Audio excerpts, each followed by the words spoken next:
حضرت عمر رضی اللہ تعالیٰ عنہ نے کبھی کوئی خواہش نہیں کی۔ ایک دن مچھلی کھانے کو دل چاہا تو اپنے غلام یرکا سے اظہار فرمایا۔ یرکا آپ کا بڑا وفادار غلام تھا۔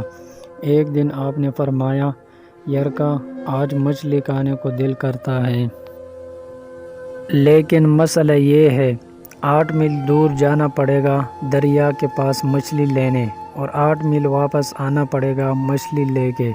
پھر آپ نے فرمایا، رہنے دو، کھاتے ہی نہیں۔ ایک چھوٹی سی خواہش کے لیے اپنے آپ کو اتنی مشقت میں ڈالنا اچھا نہیں لگتا کہ 8 میل جانا اور 8 میل واپس آنا صرف میری مچھلی کے لیے۔ چھوڑو یرکا، اگر قریب سے ملتی تو اور بات تھی۔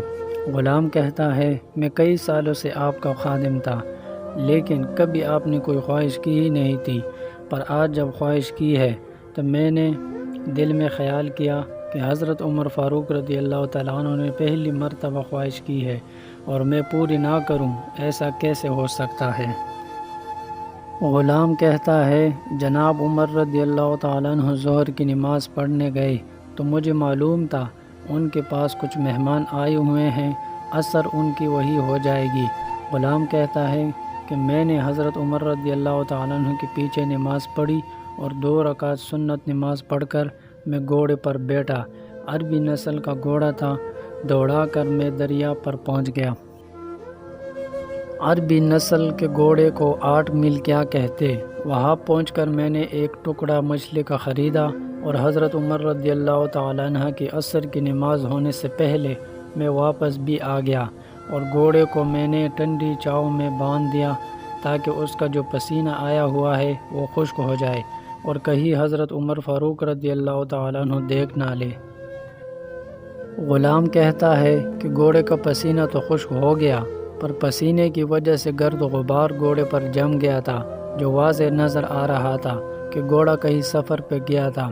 پھر میں نے سوچا کہ حضرت عمر فاروق رضی اللہ تعالیٰ عنہ دیکھ نہ لیں۔ پھر میں نے جلدی سے گھوڑے کو کنویں پر لے گیا اور اسے جلدی سے غسل کرایا اور اسے لا کر چھاؤں میں باندھ دیا۔ جب ہماری خواہشات ہوتی ہے تو کیا حال ہوتا ہے، لیکن یہ خواہش پوری کر کے ڈر رہے ہیں کیونکہ ضمیر زندہ ہے۔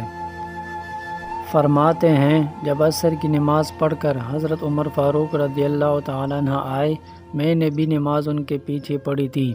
گھر آئے تو میں نے کہا، حضور، اللہ نے آپ کی خواہش پوری کر دی ہے، مچھلی کا بندوبست ہو گیا ہے اور بس تھوڑی دیر میں مچھلی پکا کے پیش کرتا ہوں۔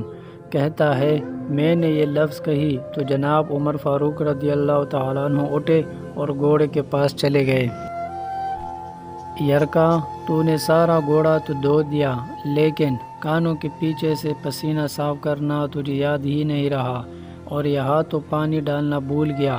حضرت عمر رضی اللہ تعالیٰ عنہ گھٹنے کے بل زمین پر بیٹھ گئے اور کہنے لگے، آؤ یارا، یرکا ادھر آ، تیری وفا پہ مجھے کوئی شک نہیں، اور میں کوئی زیادہ نیک آدمی بھی نہیں ہوں، کوئی پرہیزگار بھی نہیں ہوں، میں تو دعائیں مانگتا ہوں، اے اللہ میری نیکیاں اور برائیاں برابر کر کے مجھے معاف فرما دے۔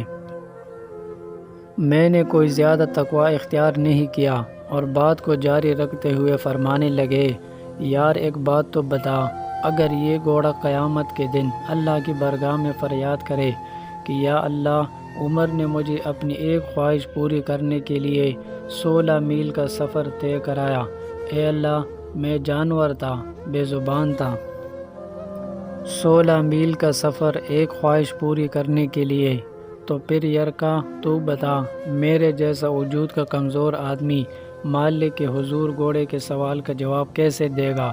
یرکا کہتا ہے، میں اپنے بات کے فوت ہونے پر اتنا نہیں رویا تھا جتنا آج رویا۔